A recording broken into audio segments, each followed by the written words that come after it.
Join us each week for some booze-free banter about life without booze. If you're entertaining the idea of cutting back your booze by a day, a week, a month, or for the rest of your life, we would love for you to tune in. Buckle up and come along for a ride that may just change your life. Just a heads up, some of our conversations we have may be triggering for some. Reach out to your local resource support centre. If you're in Australia, that's Lifeline 131114. Hey, Maso. What you got, Breeza? Did you know our partner Altina is on a mission to inspire Australians to live life without the negative aspects of excessive alcohol consumption? No, I did not. And do you know what the real bonus is? Tell me. It's an absolutely delicious mission. Yes. How good is Altina? So good. So good. Look. The best. So fresh. Actually, during the podcast, guys, that we've just recorded, we are both drinking Altina. And today I mixed it up and I actually drank it from a wine glass today. Oh, fancy. Yeah. Fancy. I've been doing like chunky ice cubes in like a sort of whiskey kind of style crystal glass. Like a highball, lowball. Yeah, like a lowball. Yeah. Yeah. But I've got the wine glass today for the rosé. That's what I really love about that. You can mix it right up. You can actually neck it straight from the can. Yeah. or bottle. But did we talk about these? Oh, I can't stop talking about these. Tell us about them. With the cocktail can kit that you can get, that comes with this little ice tray and the chunky ice. It's about the size of a golf ball, isn't it? Yep. That's what you need in your life, and it's so easy to pop out. Oh, I can't get enough of those, actually. Everyone needs them in your life. Thank you, Altina. Yes, go the chunky ice cubes from Altina and the delicious drinks. Yes, thank you. Now, who have we got on today? Oh, I don't even think I can speak. Should we just all hail our new Bible? All hail. Oh, we have had Olivia Molly Rogers on the podcast today, and she was an absolute treat. God, she was good. So easy to talk to. So down to earth, but also I loved her confidence. She's so confident. Yeah, she is. She really is. And she just had, for the short amount of time that she's been off the gas, she has a lot to say about it, doesn't she? She's steps ahead of, I feel like we are. I agree, mate. I agree. And I think I love the way she's using her platform. I think she's got 177,000 followers on Instagram. Just a lazy 177K. Few mates. And she really uses her platform in a positive way. It's not like a, highlight reel of what she's doing, what she's up to. It's like full-on messages that she's getting out there.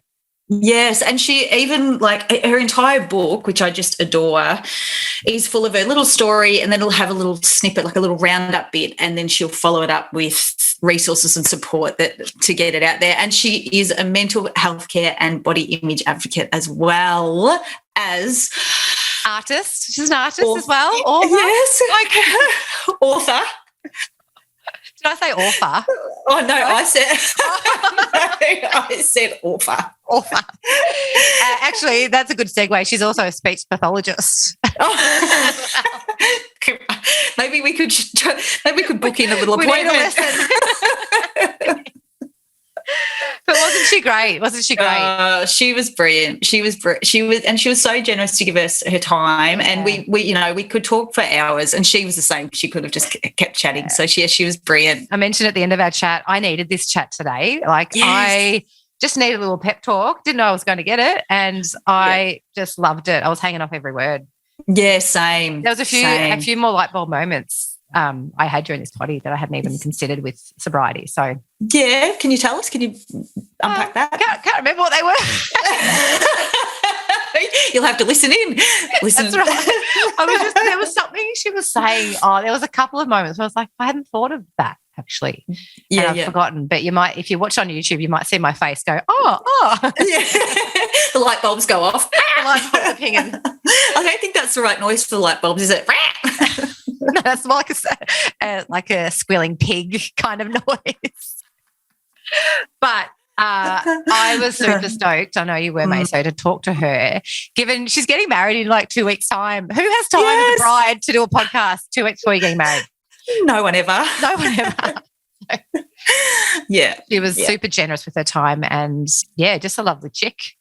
Yeah, just a great bird, just a good chick. Yeah. And we're actually, you'll have to listen to the end, but we are making up a sober band. Oh, we are. I'm excited for our band.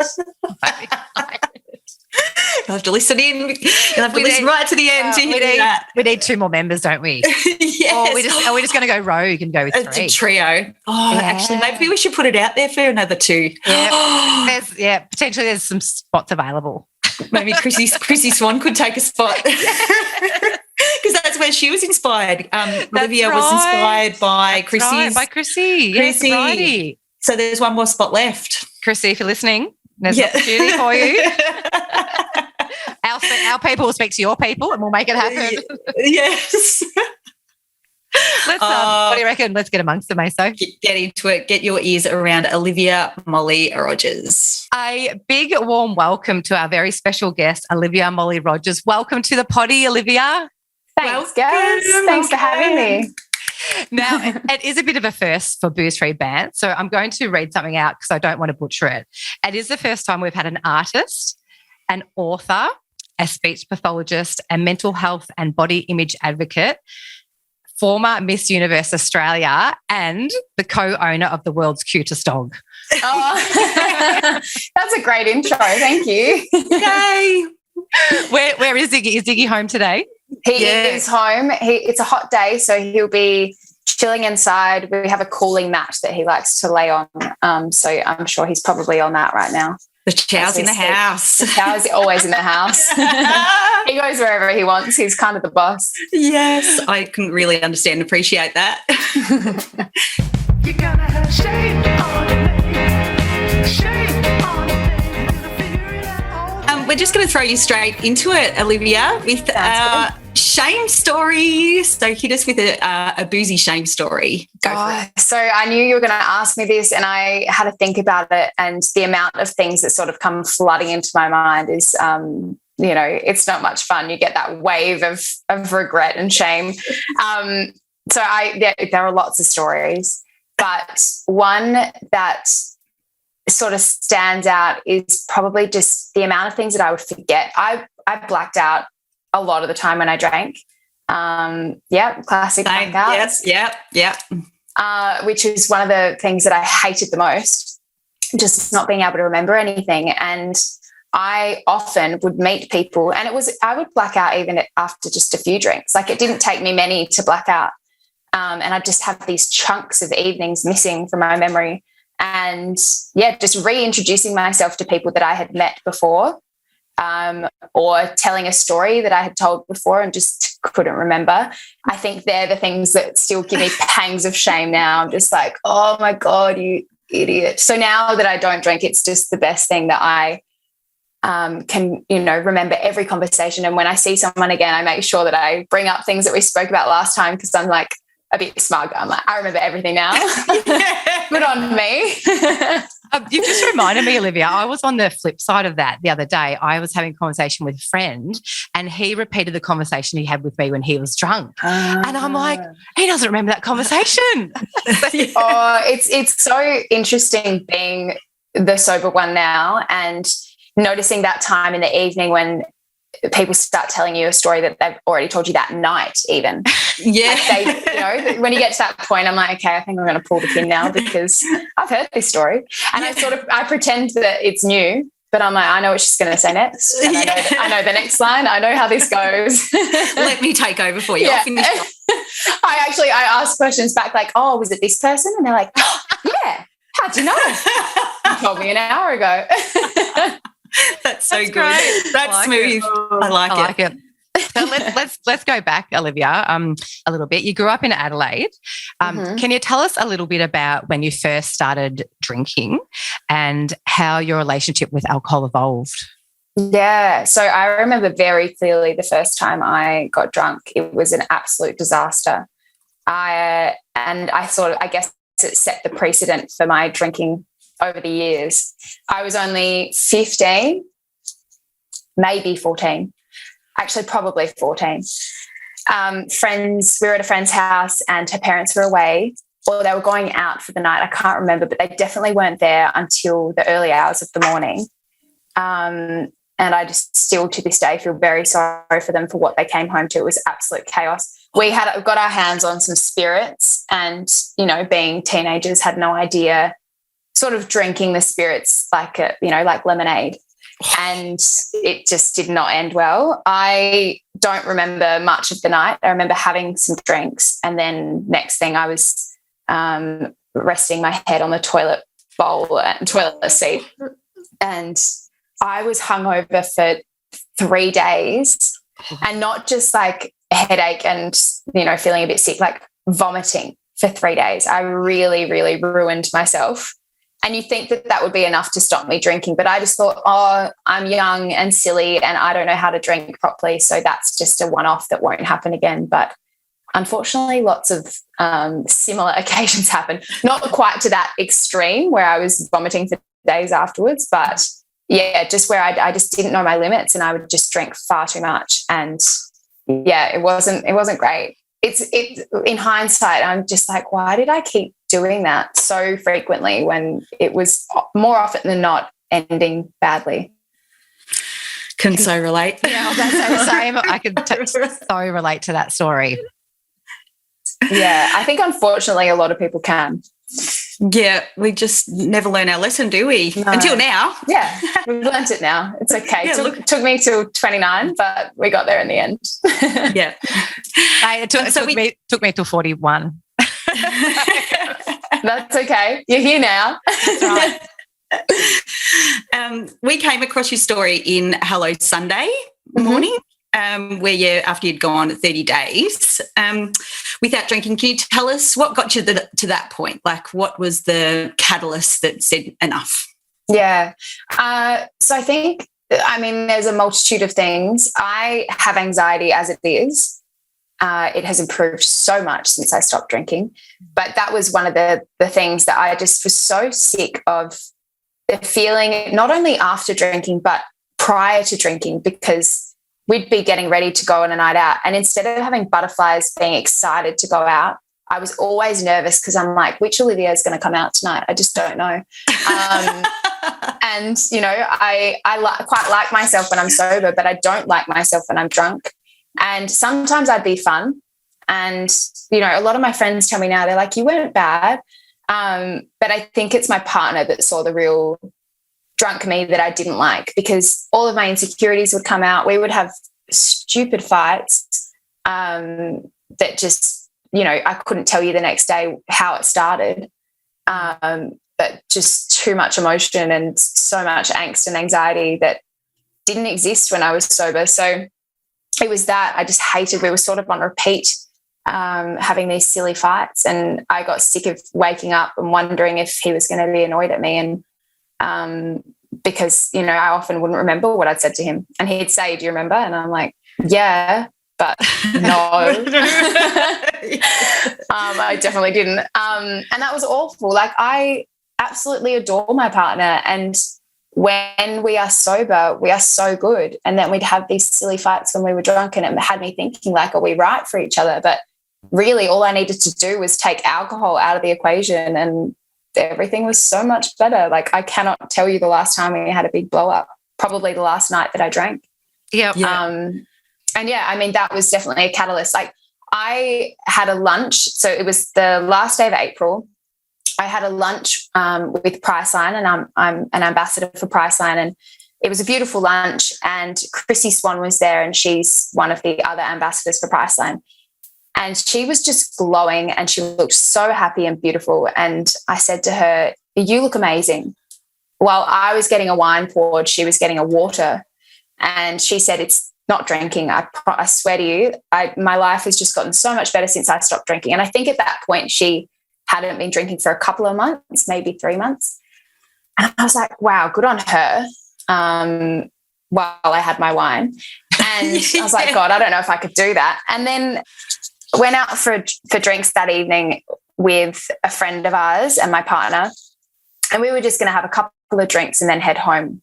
But we ended up watching the footy at the pub, and a couple of drinks turned into a couple of bottles of wine.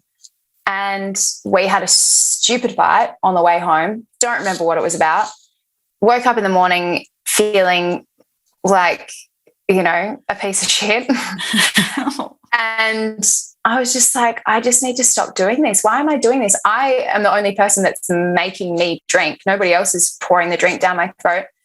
And I know for a fact that that is what is causing all of this. Like, you know, when I broke it down, there was nothing else that was in the equation that was making it bad. So I just thought, I'm just going to try 30 days. So I was Googling, you know, just sort of inspiration, I suppose, because I knew that Chrissy had read a book, and I messaged her and asked her what she had read. She'd read Quit Like a Woman.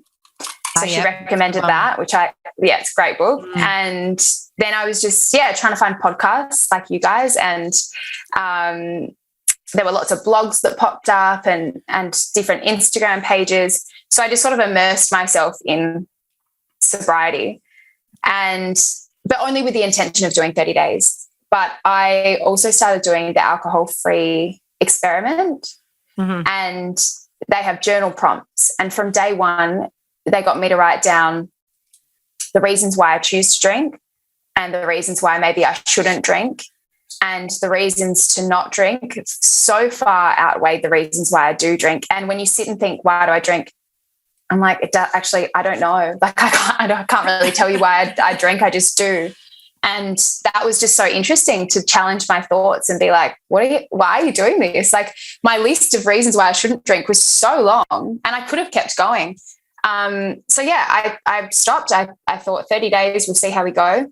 You know, I was challenged straight away. That night we had a friend's birthday, and about 20 days in, we had an engagement party. So there were, you know, social occasions along the way. So I was instantly being challenged, you know, being in social situations without alcohol. And I found it tricky. I found those moments awkward, and I noticed where maybe I would have been reaching for an extra drink when I was sort of feeling a bit awkward, you know, in the past, and sort of noticing those feelings and just trying to sit with it and get past it. But after it was only 2 weeks that I was like, I feel so much better. I'm not going back. And now it's almost been 9 months. So well done. That's amazing. Well done. Congratulations. Had you had any periods of time off the booze in your whole drinking career, or is this the first time you've really given it a Not really. crack? I mean, I do weekends off here and there, and, you know, there'd be plenty of weekends where we wouldn't drink, but I had never really done like a dry July or anything like that, because there'd often be, I'd be like, I won't drink for 3 weeks, but there's like a wedding or there's a friend's birthday, and I can't not drink at that. Yeah. But, you know, I just had my hens on the weekend, and I didn't drink a drop, and it was the best day ever. So I never would have thought a year ago that if you told me that I wouldn't drink alcohol at my own hens day, I'd be like, you're crazy, unless I was pregnant. But I'm not pregnant, and I didn't drink anything, and it was honestly just the best. And you're stunning, by the way, that dress. Oh, Breeza. thank you. Absolutely. I was crushing on it very hard. I actually followed your hens party day on socials via Tully. Oh, and it looked like the best day ever. It was so much fun. That silent disco was so, and that's one thing, like, I didn't think I'd be able to do sober is dance, because I can't dance. And I always said, you know, I think I can dance after a bottle of wine, but now, you know, there's none of that. There's none of that Dutch courage. But it's better. Like, if you're with good people, I find it's not as scary as you think it's going to be. Your crew looked like a fun crew. And how this for a story. I think it was one of your bridesmaids had that beautiful blue dress on. Yeah. And I was looking, next minute an ad popped up for it on Instagram. No way. Oh, they're really reading our minds. It's crazy. But no, it was just the best day. And I noticed times in the day where if I had been drinking, something might have upset me, or something might have annoyed me. I might have been emotional because I was so happy, but, you know, still would have probably cried. But there was none of that. I was just having the best day. Couldn't wipe the smile off my face. I can remember everything. Stayed up till 2 a.m. But sober. And yeah. Being sober doesn't make you boring. Exactly. Yeah. So no, it's just been the best. Let's unpack those first 30 days, Olivia, because I know in my experience, and I'm sure I can speak on your behalf, Maso, those first 30 days, you're just feeling so good. You're just like loving life and you're just feeling all the benefits. Can you tell us what benefits you felt during those first 30 days? To be honest, I did. I definitely felt the benefits, but I also felt confronted by my drinking. Because, and I still wouldn't say I was an alcoholic. Like, I wasn't addicted to alcohol by any means, but I didn't have a good relationship with alcohol. And I think stopping and sitting back and immersing myself in, sobriety, like Quit Lit and podcasts, and finding how much I could relate to people's stories, I was like, shit, why am I only just figuring this out? And I did find it confronting, and the journaling and everything, because it really makes you stop and think about, for one, why you choose to drink and why you choose to keep doing something that isn't helping you. I found that confronting. So while it was physically, I was feeling really good, mentally I found it really challenging, and it wasn't at all that I wanted to drink. It was just being confronted by myself, I suppose. But yeah, I felt, my skin improved, my energy improved, my self-esteem, confidence, sleep. Like I track my sleep on my Apple Watch, and going back and looking at the nights that I've been drinking, my heart rate was through the roof. And since I've not, because your body's just trying to process everything and get it out. But ever since then, like, my sleep quality is so much better. Because, when I would drink, I would sleep in with a hangover, but the actual quality of sleep was terrible. Shocking. Whereas now I sleep for less time, but it's actually, it's quality over quantity. Yeah. And it's so much better. People say all of this, and I always heard doctors saying, the less you drink, the healthier, like, the better for you, the better it is for everything in your body. I was like, yeah, whatever. But it just is, like, it's actually crazy how much better I feel, and I think look too. Like, I think I just look healthier, and I don't mean at all how my body looks. I just mean like my skin and even the color of my eyes. I had such a bad habit when I was drinking of not taking my makeup off when I got home. God, my pillowcases hated me. They were always covered in makeup. And, I'd wake up with like an eyelash, like false eyelash hanging. So embarrassing. I was such a train wreck in the morning. Whereas now, like, I always get home, do my skincare, and I just feel so wholesome when I get into bed. I journal every night. Love that. And yeah, it's just so much. I just feel so much more wholesome. Yeah. Yes, we love wholesome. Yeah. Because you're not poisoning your body. You're not putting poison in your body. So therefore your body's just loving you sick and just beaming, and is wholesome. Yeah. That's unreal. Yeah. There was something in that you said about I think Einstein said it, when you keep repeating the same behaviour and expect a different outcome is the definition of stupidity or insanity. Yeah. Yes, exactly right. You've got a great chapter in the book. It's chapter 5. Learn to set boundaries, build support systems. Mm-hmm. And you talk about letting go of crutches, the crutch I said goodbye to, and you list brilliant resources, which I really love about your book, actually. Like, you give us a chunk of your life, and then you'll give us another little wrap up, and then you'll add all the support networks and systems. And I think that's so brilliant. It's such a helpful tool. So well done the way that you've created Thank you so that. much. I guess I wanted to share my story, but I also wanted to share it in a way that it was actually usul to people, because really helpful. Yeah. Really helpful. Thank you. I really appreciate you reading the book. That means a lot. We've got it.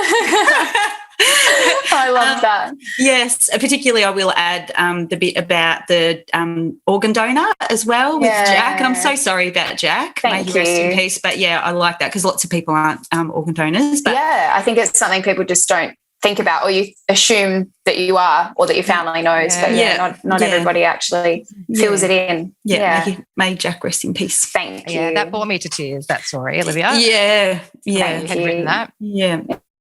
Thank you for sharing. It was beautiful. Thank you. So, I do think a lot of my drinking stuff came back to Jack, because I would drink and just get so emotional, because he passed away when I was 17. And so that was sort of the peak of me, going out and drinking and, 17, should be 18, but I had a little fake ID. And, Yes. not that I encouraged that.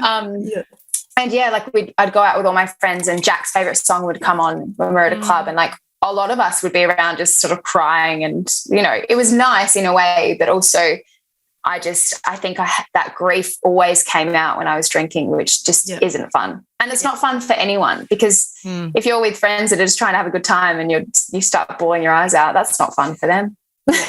Yeah. And for those listening who haven't caught up on Olivia's book, Jack is your cousin, but brother. He's a bit like your brother, wasn't he? He was, yeah. And passed of meningococcal, yeah? Yeah. I feel like it was like the first one ever, like, because I remember as a kid when meningococcal first sort of kicked off, he was really early on, wasn't he?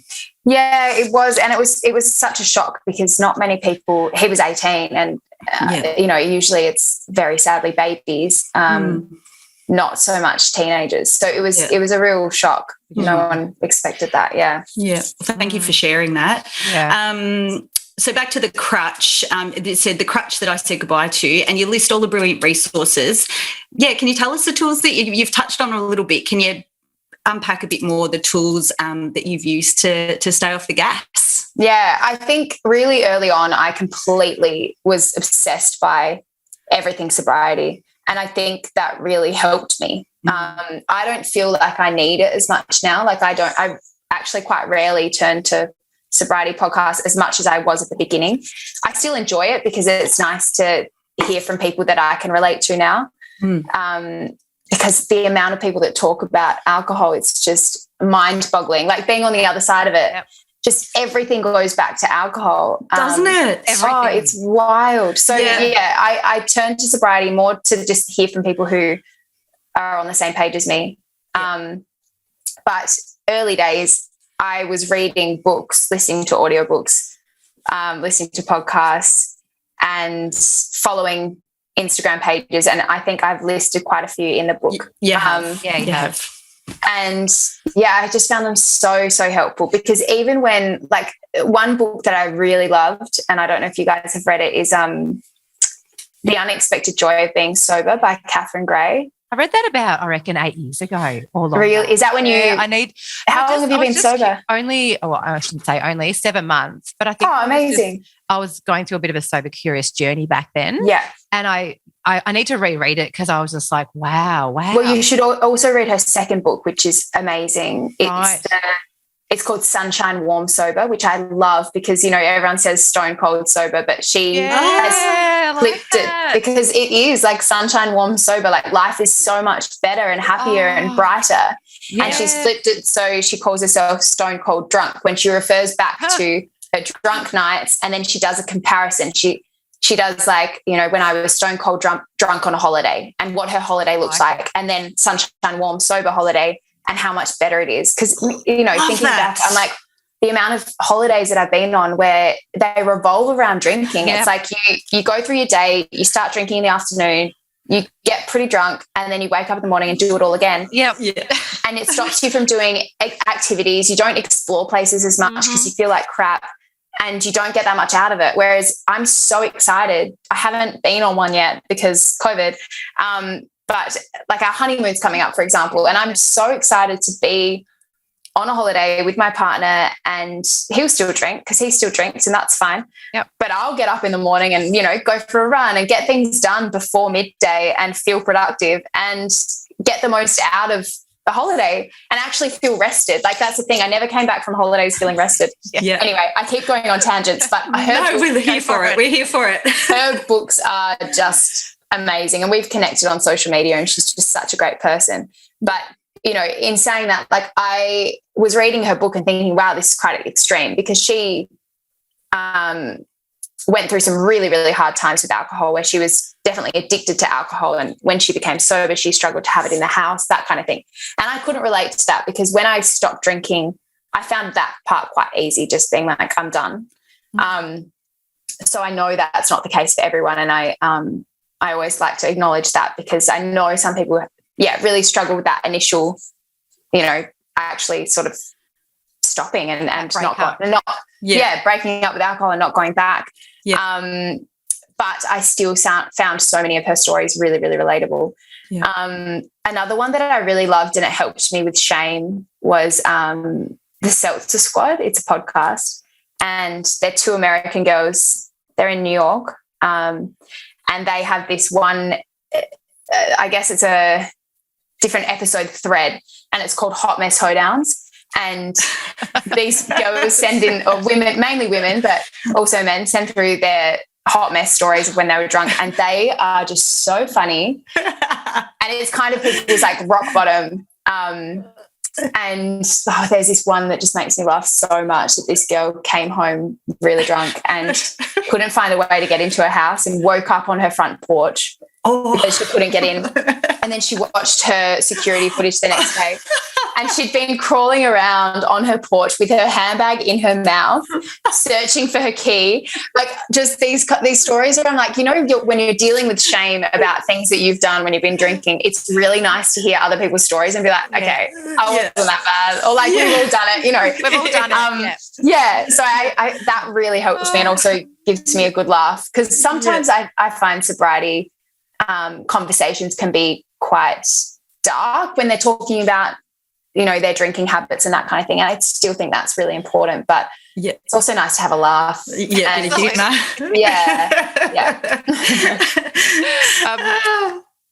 You, Olivia, you're obviously out and about quite a bit with, you know, different roles that you play.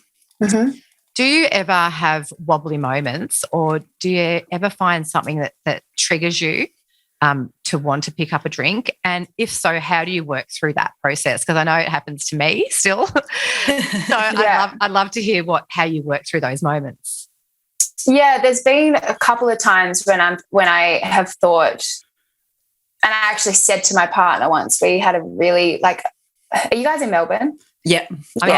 Breeze is in Bendigo. But lockdowns last year, like, my God, that was hard. And there was a time when I think we thought we were coming to the end of it, and then we just got told again that it had been extended, and I was just devastated and said to my partner, I was missing yet another important thing in Adelaide. I missed, you know, hens and big birthdays and so many important things in my family, because all of my family are in Adelaide.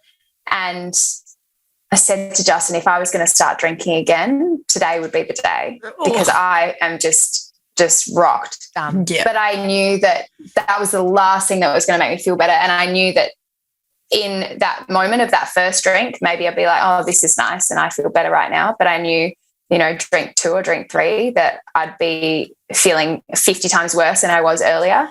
Yeah. So I think thinking about that is the thing that will stop me from being like, oh, fuck it, I'll just have a drink. And also being quite public about being sober has held me accountable. Yeah. And I think, you know, obviously not everybody has a platform like I do, but I think on a different scale, just telling your friends and telling your family and saying, this is what I'm doing, not for the fear of judgment if you don't do it, because if you do slip up and you do have a drink, like, it's not the end of the world.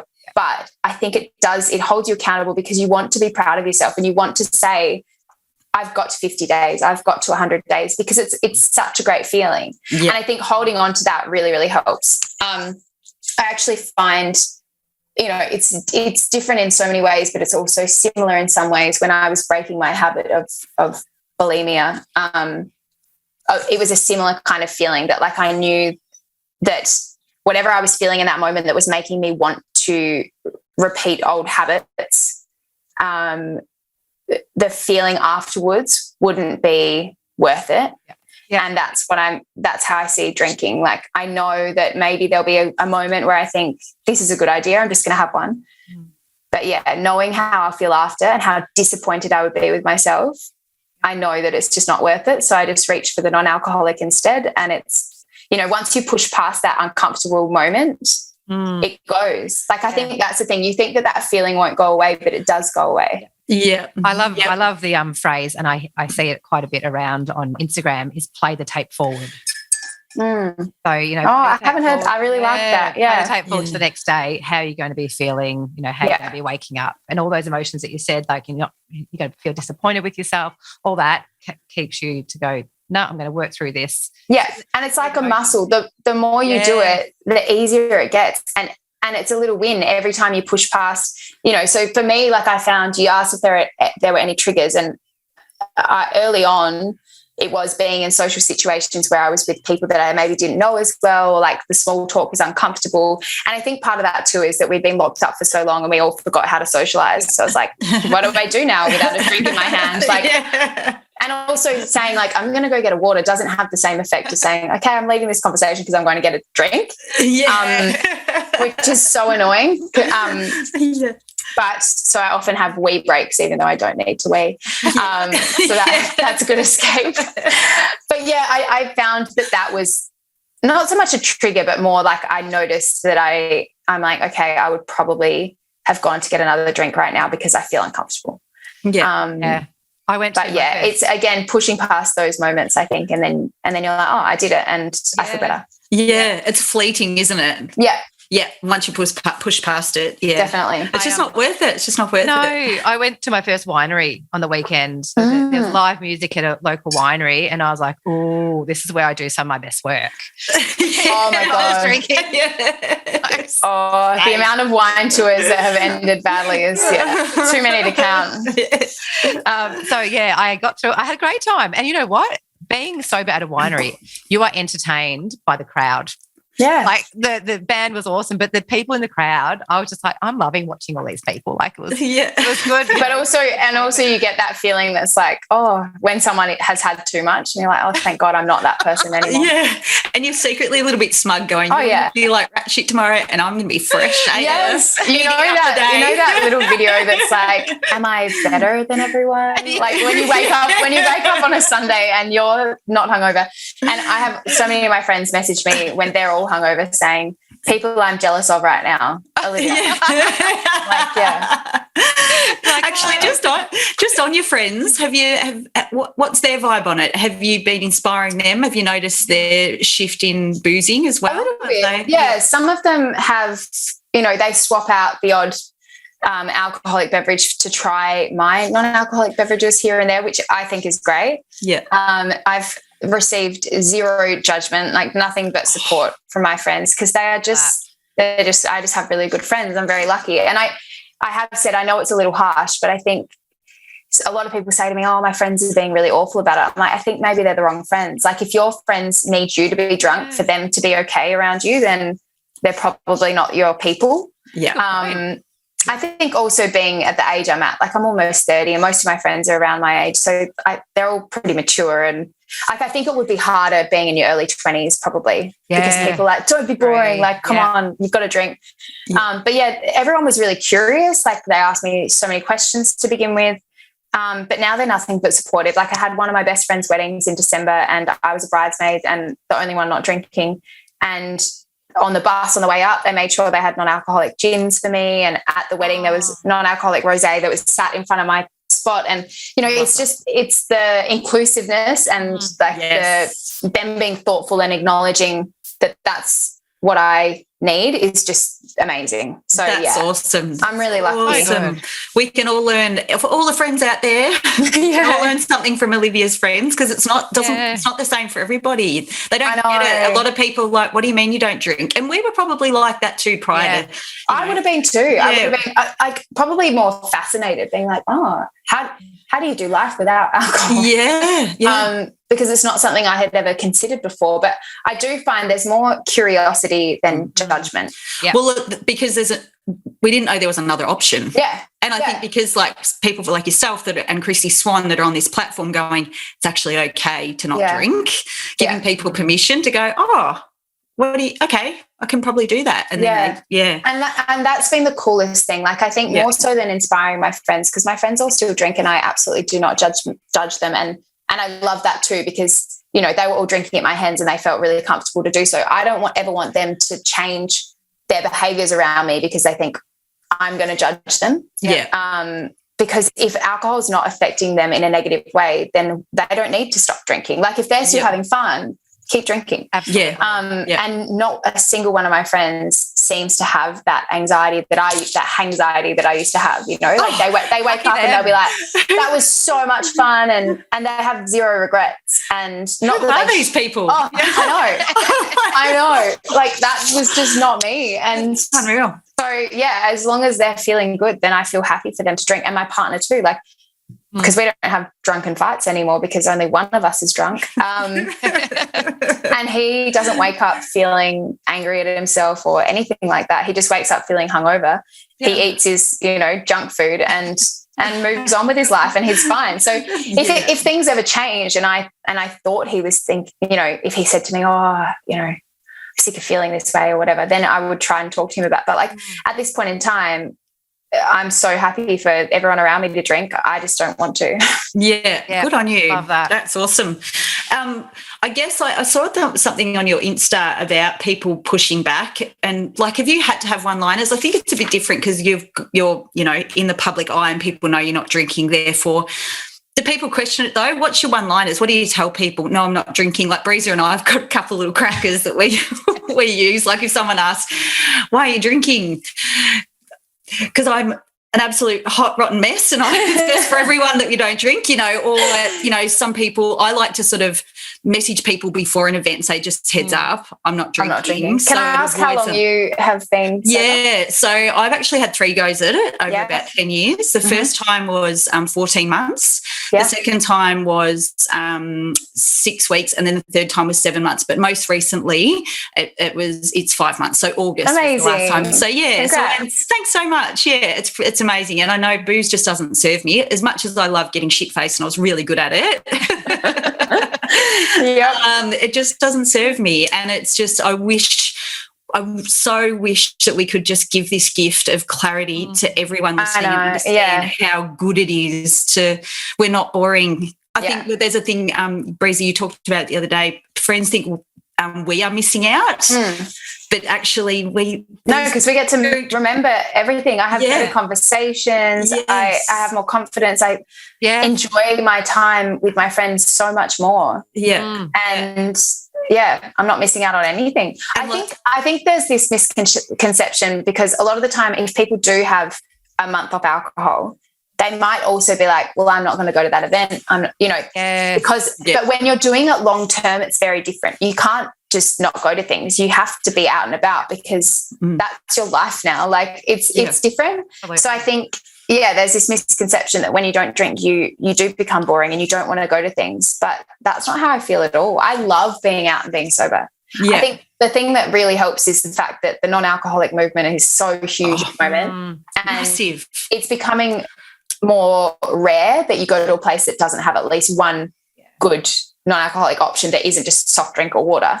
Yeah. And I think that I find that really helps because if they're making me some sort of pretty drink, I don't have that FOMO that when you're sitting on water, I mean, it's pretty boring sitting on water. Yeah, I can't do the water thing. Like I want to taste something yummy and, you know. Yeah. And it's about the ritual. It's about the whole it is. Nice and it's having something in your hand. Yeah.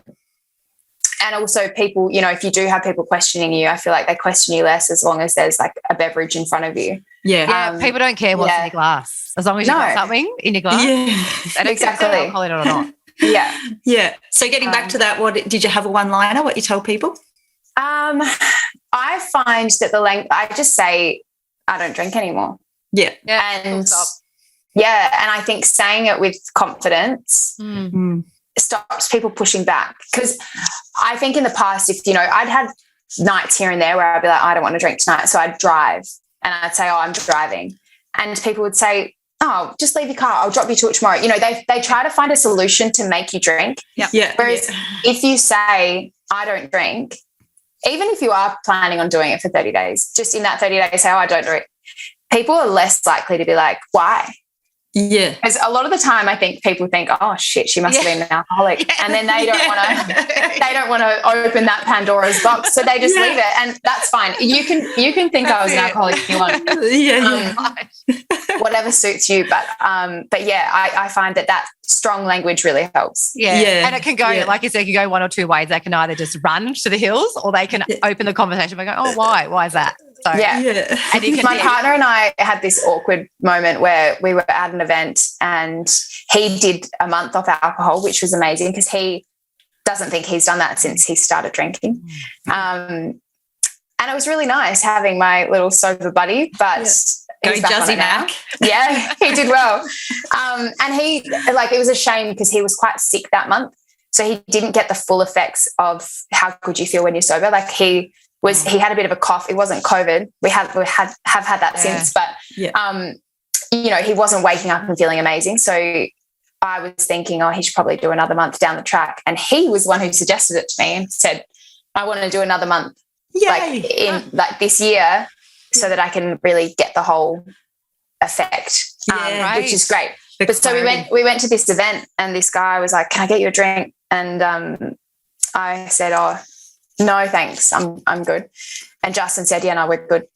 And he said, why? Why aren't you drinking? And I said, I don't drink anymore. And it was quite loud. I don't think he heard me properly. And Justin said, 6 months. Like at that point, I hadn't been drinking for 6 months. And then he looked at my tummy and he looked at me and he was like, oh my God, congratulations. And I was like, hold on, surely he doesn't think I'm pregnant because like, where is this 6 month your child? And so he congratulated me and then I was like, he's congratulating me on my sobriety because good on me. So I was like, thank you. And then he started congratulating Juz. And I'm like, what's Justin done here? He's just been drinking the whole time. He hasn't done anything. So then I'm like, okay, no, I think he thinks I'm pregnant. And I was like, hey, no, I think you've got the wrong idea. I'm not pregnant. And then he said, well, why the hell are you not drinking then? And I was like, oh my God. No. And then and he said to Juz, why are you not drinking? And he said, I'm having a month off. And he was like, can't even look at you. And that was the worst response I've seen. And I do think that it's harder for guys. I think there's this like masculinity side of it that's like, you're a wuss if you don't drink, you know? Yeah. Totally. So it was interesting seeing the flip side of it. But I know that a lot of people did say to me at the beginning, complete strangers, are you pregnant? Because I said no to drinking. And I'm like, oh my God, that is just the worst question to ask someone. Yep. So rude. What if I was trying? What if I had just lost a baby? Like just don't go there. The lack of common sense just is mind-boggling. But it's interesting. It is interesting. And Anthony Hammond, we had on the podcast a couple of episodes ago, spoke about males and the big boozy was a part of being masculine. You know, the more you drink, the tough, bigger man that you are. You're not a real man. Like, if you have a non-alcoholic beer, like, what's the point? You wuss, you know? Like, just... I hate that. I hate it. And it's funny, like I keep bringing up because I'm vegetarian, but so if I go somewhere and have a vegetarian burger, no one is saying to me, go on, have a hamburger, have a bite. Like, why aren't you eating meat? Like, no one's having a crack at that. Or my latest thing at the moment is I posted this morning, like if there's a plate of nachos and you're sharing the nachos and someone doesn't want the sour cream on the nachos, no one's going, why are you eating the sour cream? Like no one cares. Like what's wrong with you? What's wrong with you? Like have a bit. But why is it such a big deal when it's actual poison and a drug? And in fact, people try to, I think too, like if someone was walking around with cocaine and offering it to everyone and people were turning it down, correct, you wouldn't force it into them because it's a drug and people are allowed to make a decision to not have a drug. And I'm choosing not to have alcohol, but it's just this controversy, like isn't it? Yeah. Like what you do with your body has nothing to do with them. Yeah. But I have found like all of the time, the people that push back, and it's usually people that don't know, like I said, my friends have been nothing but supportive. So it's always acquaintances or strangers that are sort of taken aback. Yeah. And they often feel the need to sort of explain why their drinking habits are fine. And I'm like, I don't really care. Like, this isn't about you.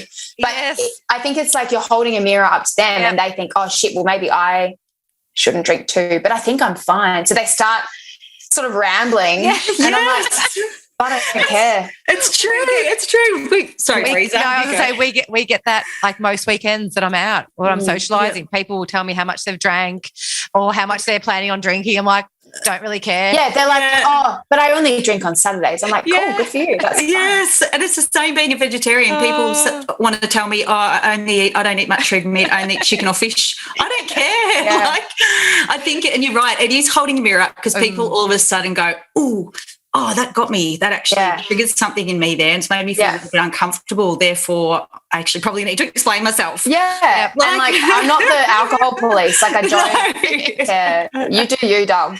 I'll do me. Yeah. I love that. You touched on having COVID before. I forgot to mention, apparently we have the world's best burper on the podcast as well. Oh, my God. I sounded like Homer Simpson. No word of a lie. It was revolting.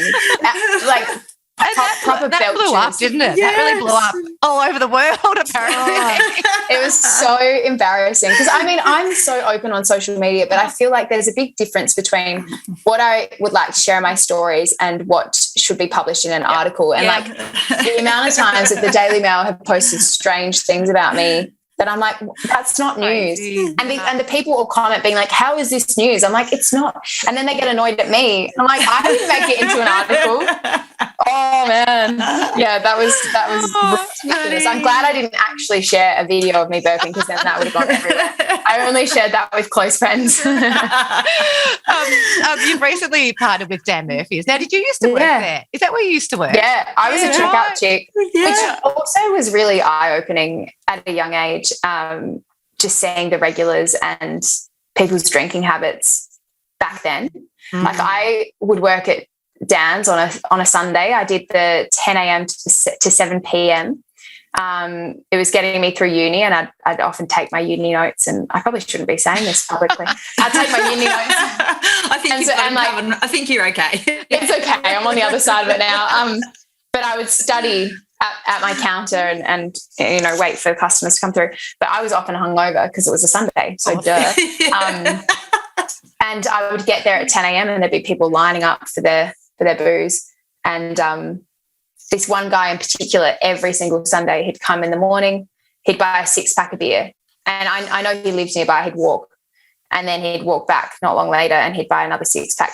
And he'd end up buying a full carton across the day. Wow.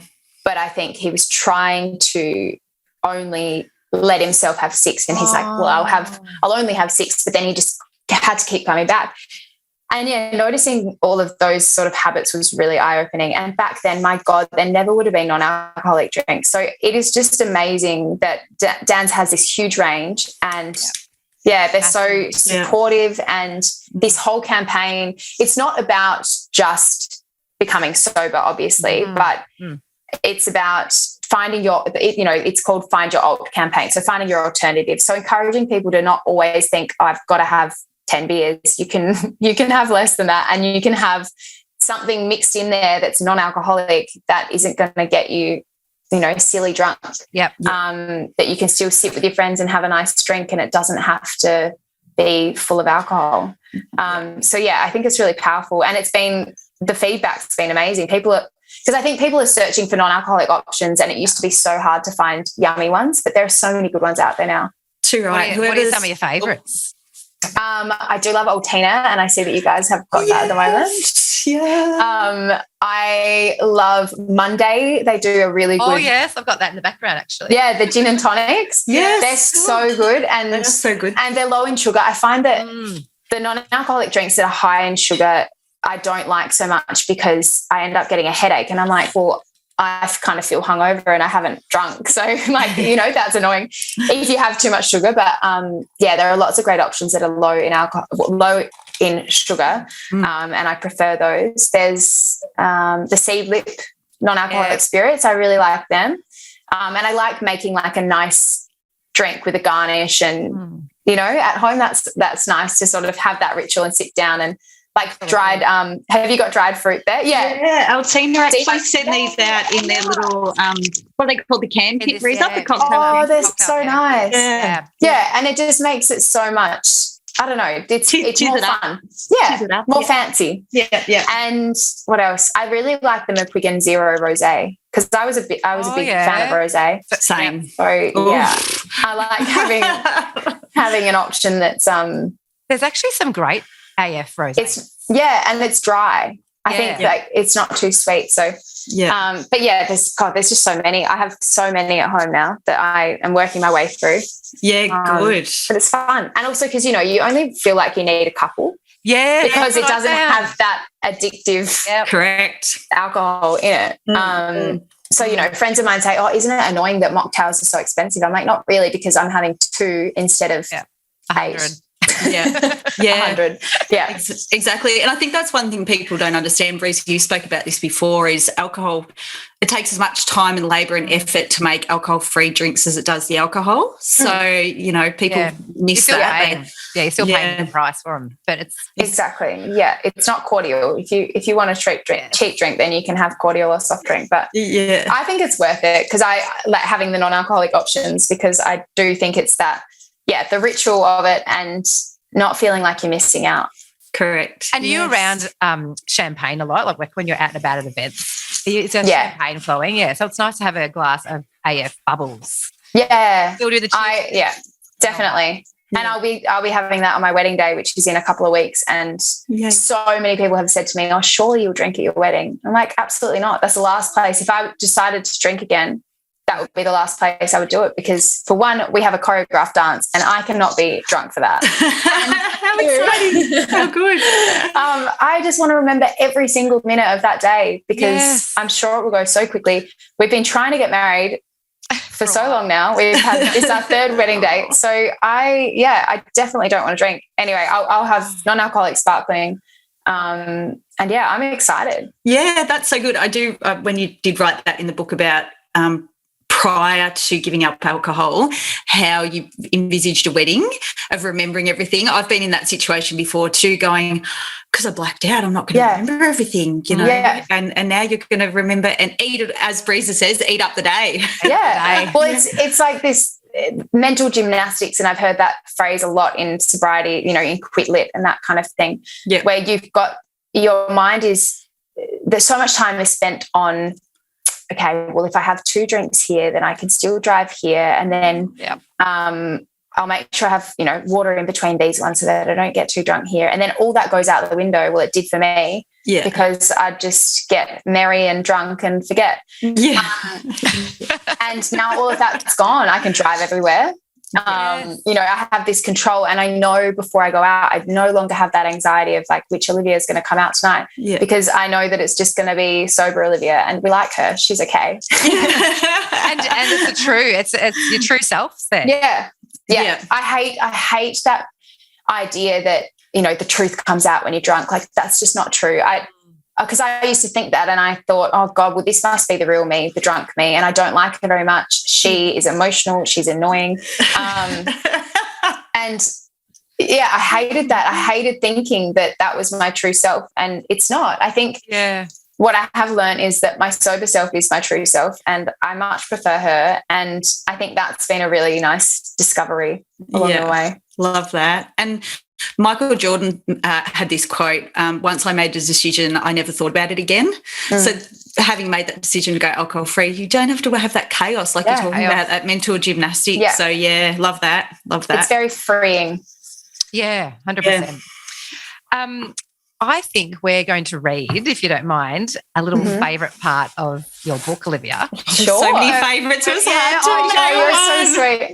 I have dog tagged so much and highlighted so much in this book. But that is so nice. Thank you, guys. I'm going to go to page 91. Okay. What chapter this is. But at the end of page 91, you talk about the 6-week rule, which really resonated with me. So I'm going to read it out. It says, today I know just how important it is to give yourself a break.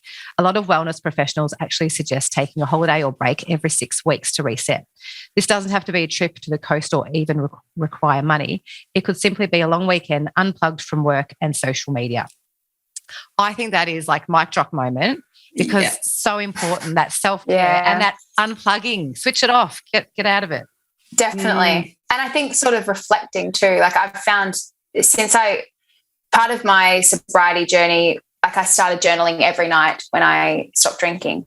And that has been a really good way to help me reflect and sort of reset and see where I'm at too. Because the journal that I use has journal prompts, and it gets you asking asking yourself, like, what are you looking forward to? What was the best thing today, or what are you looking forward to tomorrow? And I think that helps you to see, like, am I happy? Am I doing what I want to be doing? And lately, without drinking and being able to go to all these things and still have the best time with my friends and family, I'm repeating myself a lot in my journal, but I'm just so grateful for where I'm at the moment, and that everything feels so much more stable and reliable. I feel like I can rely on myself so much more, and it's a really nice feeling. That's awesome. What journal is it, Olivia? I use the Resilience Project journal. Yes. Yeah, the 6-month one. Yes. Love you. Frank Clydeberg is so good. He's the best. But yeah, so I've just purchased a couple more because I'm almost through my first one. But yeah, I can't recommend that enough. I've also got this little, I shared it on my stories the other day, this little journal from Kiki K, but I'm sure you can get them in lots of places, but it's a sentence a day, and it's got space for 3 years on each day. So like you put in today's date and the year, and you write a sentence, and it gives you a sentence prompt. It might be like, what are you really grateful for in this moment? And then when you go back around through the book in a year's time, you can see what you wrote last year, and then you write. It's so cool. That's great. And that one was given to me by a girlfriend, and I've been loving that because I can't wait to be looking back in a year's time to see what's changed. Yes, that's awesome. Good one. I have got about 3 marked out here, and so I'm really struggling to decide which one. But I will say that you say here under support systems, I'll be the first one to admit that it takes a village to raise an Olivia. I could not be sitting here writing a book about recovering from an eating disorder and mental health without an epic support system. My only regret in life is not asking for help sooner. And I think that's for everyone, like just to ask for help, get out there, read this book. It's got so many amazing resources and help and support in it, and it, resonates so much with us and so many others. So thank you. Thank you so much. I do think that there's always this shame that comes with mental health and probably with drinking as well, and you feel like the only person going through what you're going through, and what you sort of come up with in your mind as to how people are going to react is so much worse than it ever is. Like I've never had a scenario, because I played the worst case scenario in my mind, that never comes to fruition. It's never as bad as I think it's going to be. True. And I think knowing that really helps especially when you're asking for help about something that you're quite embarrassed of or, scared of. Yeah, like your Dolly Doctor. Yeah. Oh, I miss Dolly Doctor. That was great. Yes, I'll wrap up with a little bit of a random question at the end. And from reading your book and what we know about you, we actually all have a lot in common. So I'm going to actually gauge whether we can actually be bestest friends between us all. So Breeza, you're in common with the lacy party dresses. Amazing. I really love your shirt that you're wearing right now. Oh, thank you. She's on point, colour. Isn't she? Yeah. She's fashionista, Breeza. And obviously we're massive booze hounds. I played Minky as well back in the day. What colour was your? I was yellow. What colour? Your team? Yeah. Oh God. I mean, it was just our school team. So our uniform was actually bottle green and black watch tartan. It was a Scottish suit. Oh, I think that we had navy bibs. Yeah, but God, I was terrible. Minky. You're a roller. We've both got a love for treble activewear, by the way, as well. Oh, I love treble. Love it. Love a bit of treble. You should know that I have a dog sitting service to Claire's Dog Squad. Yes, so I'm all about the chow. So Claire's Dog Squad, look it up later. Oh my so gosh, if you're ever in need. Yeah, well, we were actually looking at getting someone for our wedding, so I think I'm going to hit you up. Yeah, Claire's Dog Squad, is it? Claire's Dog Squad. I'll slide into your DMs. What a wholesome job. It was a psychic. Yeah, it was a big pivot. I love that. So it's been joyous. So, and that's why I'm like all over your little doggos. Chucky, how funny was your grampy when he was calling him Bucky, Busted Bucky. Oh my God, it was so cute and so sad. And also, Bucky, why won't you come to me? Because that's not his name. And also Also, the classic I loved as well was when he was calling you extinctions. What was Oh, yeah, my distinctions. Distinction, yes. Like, everyone's going to think I'm getting expelled from uni, but you think it's a good thing. That was so good. I'd be like, oh, Olivia keeps getting extensions. So bad. The other thing, Breeza, and you have both been to summer camp USA as well. Yeah, that was a real highlight. Love that. North Yes. Carolina for me.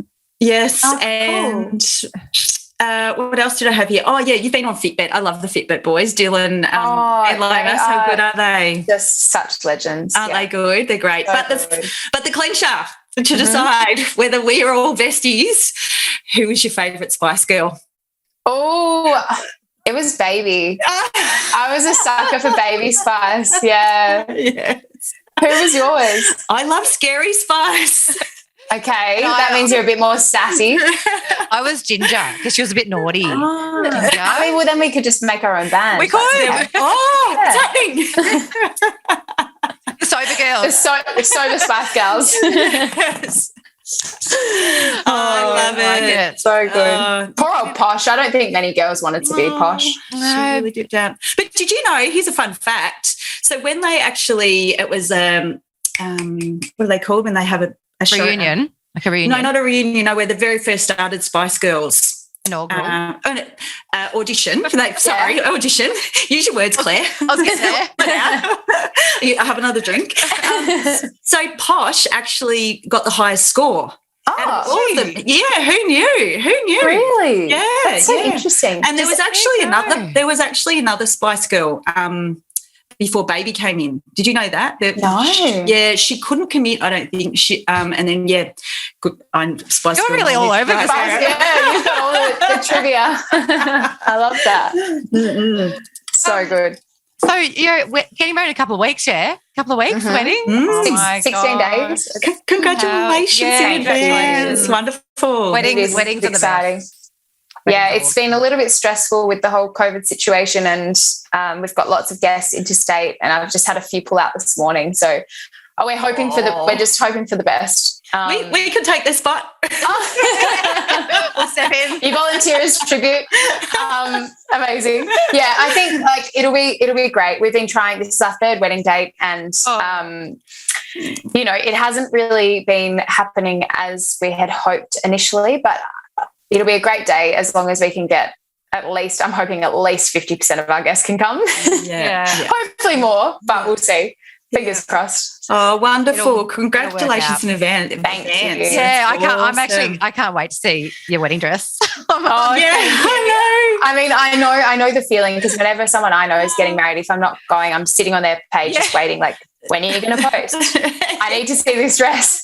I'm like stalking all the guests. Yeah. Yes. So, yeah, I'm expecting that. If there's a local wedding and it's like someone that I know but not well enough to be invited, I will still go and watch them rock up. It's quite a thing I'm in the that country. person. Yes. That's so cute. Yeah. There'll be like, a little gang of us that will go along and just watch the bride come out of the car and walk up to the that's stairs so or whatever. cute. Yeah, wedding stalker here. Wedding stalker.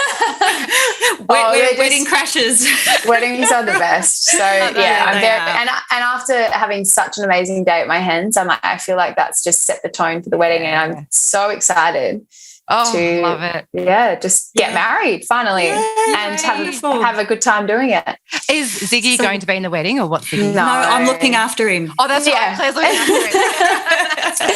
He'll be busy. He'll be there in spirit.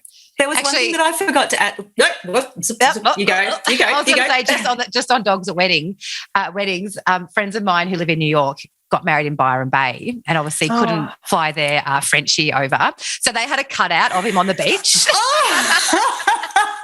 He was up at where they were getting the altar. That's so funny. He was there just pegged to the beach. Yeah, Ziggy, bless him. He's such a chill dog, but when he has to be chilled, he's not. So Right. I just imagine chaos of him sprinting down and knocking over the altar or something. So I have enough things that are out of my control in the day that I don't need that added in there. So Ziggy won't be coming, but he'll be there in spirit. Yeah. Well, I'm your person if you're looking for a person. Thank you. The other thing that I forgot to mention about what we have in common is that you mentioned in the book about scales, because I do have a body image page as well on Instagram called Lisk. So at Lisk_official. Cool. Yeah. But because that was also, you are an advocate for mental health and body image, was there anything that you wanted to wrap up with that you wanted to add into the pod today? Yeah, so it's been an interesting journey with sobriety and my body, because my body has changed from not drinking. Mm-hmm. I think, like, I was training for a marathon when I stopped drinking too. So congratulations on that, by the way. You. That's amazing. Well it was done. A pretty awesome feeling. And I think tying that in with, with sobriety and I wouldn't have been able to do it if I hadn't stopped drinking. Because when I initially got my training plan or program, they said to me, the long runs are always on Sundays. And I was like, well, I'm always hungover on a Sunday, so this isn't going to work. And then, light bulb moment, maybe you should not drink then. And then that fixed that problem. So, I think my body did change. And of course, when you stop drinking, like, there's so many calories in alcohol, and that's not a reason at all why I stopped drinking. But that takes that away. And then we would always come home and eat McDonald's or eat whatever when we had been drinking as well. And then the next day I would often eat crappy, low food with a low nutritional value. Not bad foods, because I don't like calling food good and bad, but more just like not really double caramel sundae, substantial. That just like not the food that I eat during the week, I suppose. I love eating really nutritional, colourful, just delicious foods, and that's not like on the weekend I'd be having just very white, starchy foods. That was kind of all I wanted when I'd been drinking. So of course my body changed because I was training so much and I wasn't drinking anymore, and it was a big lifestyle shift for me. So then I had a lot of people commenting on that and saying, oh, your body looks so different after you stop drinking. Is it the alcohol? And like, people want to ask questions about that because people are so fascinated with changes in people's bodies. Mm-hmm. And I found that quite triggering, because when I first got my eating disorder, as you know from the book, it really, a catalyst was people saying to me when I lost weight, oh, you look amazing. And lots of people were saying to me, oh, you look amazing after you stopped drinking. And I was like, oh God, like, did I look that bad before? And you start thinking those thoughts. So that's quite tricky. So I think it could have been easy to fall back into old habits and be like, okay, well, this is great. I'm going to eat a bit less or whatever, and lose more weight because people are telling me that I look good. So I think sort of acknowledging that, and for anyone who's listening who has maybe stopped drinking and has noticed a change in their body too, try not to focus on that. Try to focus more on how you're feeling on the inside, and maybe your confidence and your energy levels and that kind of thing, rather than your body, because your body might change at first, then it might go back. It might, our bodies are always fluctuating. Yeah. And that's okay, because it's not the most important thing about you. It's really actually it's the least interesting thing about you. So yeah, trying not to get caught up in that. And yeah, I say in the book, throwing out your scales, not having a measuring tape. We just don't need that stuff in our life. Like, at the end of the day, it's just a number and it has nothing to do with you. I couldn't care less what anybody around me weighs. It doesn't matter. Yeah. So why do we care about what we weigh? Yeah. Yep, too right. So true. I've been hammering that on Lisk at the moment about throwing out scales, and it's been incredible response of people who do it daily. I did too. I was completely obsessed with measuring and weighing, but even having that little push for everyone, it's just made such a difference. Just go, it's not serving you. Why do we continually do something that makes you feel bad? So either you'd get on it and say it was the number that you were hoping for, then you sort of feel like it's a little win, which is also not a positive thing. And then if it's not that number that you were hoping for, then it sets you up to feel shit for the rest of the day. Yes, exactly. It's such a bad cycle to be in. So yeah, I tell everybody to throw out their scales. Yeah. You just don't need to know. Like, unless you're going to jump out of a helicopter, You don't need to know how much you weigh. And you made a good point. I think it was on Fitbit Pod you were saying, like, no, you don't notice 200 grams. No. Like But you see it on the scales and you think, oh shit, you feel bad about yourselves, but that could be a poo. Like, you might just need to go to the toilet. And I think that's the thing that's so frustrating is like you get so fixated on this tiny number that actually just is irrelevant. And the amount of times I would weigh myself back in the day, of course my weight was fluctuating because it was different times of the day, and it was, I can't recommend enough getting rid of scales and never owning them again. I will never own the scales. Yes, touche. Thank you. Thank you so much. That's so good. Yeah. Have we come to the end? I don't want this to end. No. I feel like we could chat all day. Yeah, same. This has been such a joy. Yeah. Oh, thanks, guys. It's been fun. Super insightful as well. Like, thank you for sharing your journey. You. And My you know pleasure. what? I spoke to Maso yesterday on the phone. I was like, I was just missing drinking yesterday or this week. And you've actually given me a bit of a pep talk, Olivia. So you've fired me back up again. So I needed this conversation just purely for myself. Good. I needed it because I was just feeling a bit down. I just missed a bit of elements of drinking. I think also because you look back on it with rose-colored glasses, but I think sometimes you need to write down the embarrassing things and acknowledge the embarrassing things or the shameful things and the guilt, those yucky feelings that came with drinking. It's almost like when you break up with someone, and I feel like when you look back on their relationship and you start thinking, oh, but they were really good at this. Yeah, and it's a highlight reel, isn't it? You look at the highlight reel. 100%. But then, and I used to do this because I broke up with a few of my exes sort of out of nowhere, but I just decided like, nah, I'm done. Kind of how I did with alcohol. Like it was kind of out of nowhere. And I would write down reasons why it was a bad idea to even consider going back with them. And it always helped because I think, in your mind, you sort of like romanticize things and you romanticize drinking. Yeah. When at the end of the day, it really wasn't that great. And that's why I did a post recently talking about Reframe, which is a great app that I use as well to track my days not drinking. And they've got some awesome resources on there. It's a really great app. And I did a post of photos where I was holding a glass of alcohol and I looked so happy.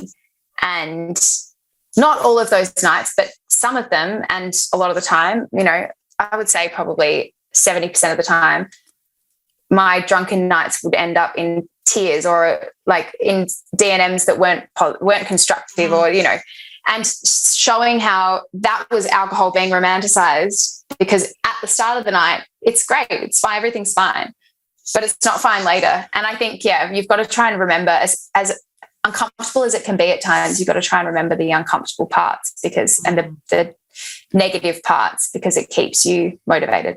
Alcohol's like your toxic ex-boyfriend. Literally, yeah. We don't need them in our lives. We always think about it and entertain it, but then it's never going to serve you well. Never a good idea. It's never worth it, no. We are actually going to gift you this beautiful pack from our friends at Altina, Olivia. Oh, thank you. So That's so nice. Their cocktail can pack, which has got 4 of their drinks. It's got cool fancy ice cubes and cool fancy garnish as well. Yes. Oh, I love massive ice cubes. They're the big chunky ones. Yeah, that's nice. Good. So good. Oh, thanks, guys. That's so lovely. We'll pop that in the mail for you.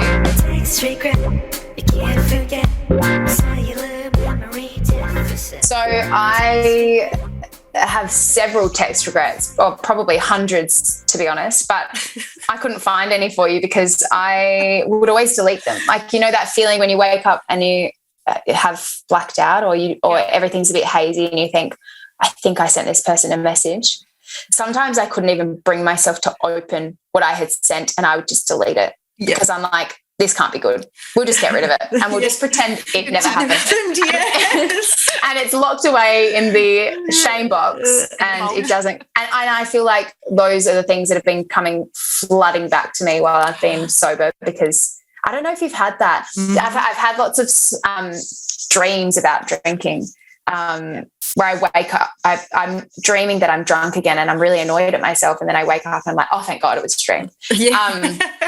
But I feel like I have flashbacks, and it was worse when I was single, you know, might text an old flame or something and it killed me every time. Entertaining sex with the ex. Just the bad ideas you have when you're drunk, it's just crazy. But yeah, there's several. I'm sorry I can't quote any for you, but just know that they were not good. Yeah. They're never good. It must be common practice. I actually put a question box on stories the other day of text requests, and a few people had messaged back, and they were all to do with ex-partners. All of them had text their ex-partners. Because it seems like a good idea when you're drunk and you're emotional or you're feeling nostalgic and you're like, I'm going to message them. But bad idea. The worst is when they don't respond to the morning and then you're like, oh, God. And sometimes I would have deleted it before they'd responded. So I'm like, I don't even know what you're saying. It doesn't make sense because my text is gone. Who dis? Yeah. Literally. Oh, so bad. That's funny. Thank you for sharing that. It's time for the recommendation of the week. Last night we just finished Afterlife, you know, Ricky Gervais's show. Oh, yes. I bawled my eyes out. I just adore him and I adore that show, and I just think they touch on so many important things in a really clever way where I'll be laughing hysterically one moment and then sobbing. Like I literally was making crying noises last night. Justin's just staring at me like, what is wrong with you?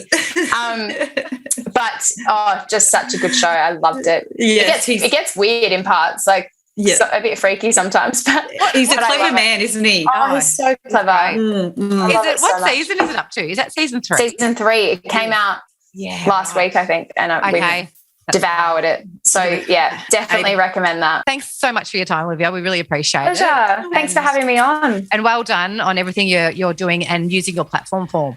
Thank you. Thank you for your support and for reading my book. And it's been a pleasure. I'm going to read it again. You're so sweet. Justin's mum's doing that. She came over last night and said she's just finished it. And she said, I'm going back and I'm reading parts because they haven't quite sunk in properly yet. Yes. You've done an incredible job and helping more people than you'll ever know. So thank you. And thanks for taking the time for us. It's my pleasure. Honestly, it means the absolute world to us. It's been a nice, fun escape from all the wedding admin. So thank you. This podcast is proudly produced by our audio engineer, music extraordinaire, Eric Ladd. We love you, Eric.